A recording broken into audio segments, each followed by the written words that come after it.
The other two coolest things I saw, frankly, especially as a Navy guy, were the two wrecks. Those were, in some respects, the most exciting dives I ever did, because finding shipwrecks on the deep ocean seafloor, I can't convey properly just how difficult it is. They're very, very small in the vast expanse of space, and they blend in with the terrain very well. And you can only see 40 meters visually and 100 meters with side scan sonar. So it was tricky to try and find them, but we did. And when you finally start to see their outlines coming out of the murk, and then you see these hulls, and at those depths, they were pristine. There was no growth on them. It was very emotional and very intense in a good way. And then to see, the first wreck we found, the Johnston, seeing that bright white 557 on the hull and confirming it, was just unbelievably intense. Yeah, the stories are so incredible. It's just, they're mind blowing. And like to quote someone I met, who does that? Who does that? Yeah. I love that statement. It's just so uncommon now. Yeah, unfortunately. Yeah, love the inspiration. I too have mowed the grass, so to speak, but not quite at that depth. Yeah. We have laser light scan technology and so forth.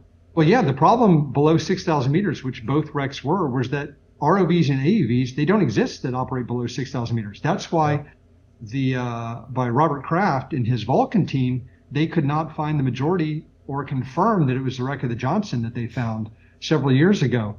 They couldn't go down deep enough, but the limiting factor could go to any depth. So in a way, we used the manned submersible as an AUV. We mowed the lawn in a much more tightly constrained area because of crew fatigue problems and electrical power. We can only do it for 4 or 5 hours at a time. So we had broader search areas and search patterns, but we just had to be much more methodical about the historical analysis on where to dive.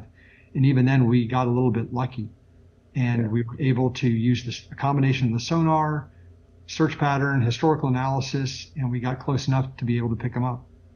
That alone is extraordinary. Having worked in deep water, I've towed vehicles at 5,000 feet, which isn't even quite 2,000 meters, and it's a huge challenge. And that was a tethered vehicle too. So hats off. I mean, thank you. It's, for me personally, I get it very much. Yeah, I like to rib my friend Dr. Bob Ballard a little bit by saying, he found the Titanic, and hats off to him. He got to mow the lawn. We didn't. And the wrecks that we found were 2,000 meters deeper, and they were about 1/5 to 1/10 the size, and they were not in two parts. So it was a challenge, and I'm very, very proud of the team that did it. I was just the pilot, but there was a lot of homework behind that to make it happen.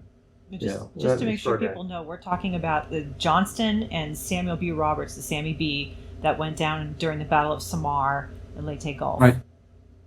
Yeah, the two deepest shipwrecks ever discovered.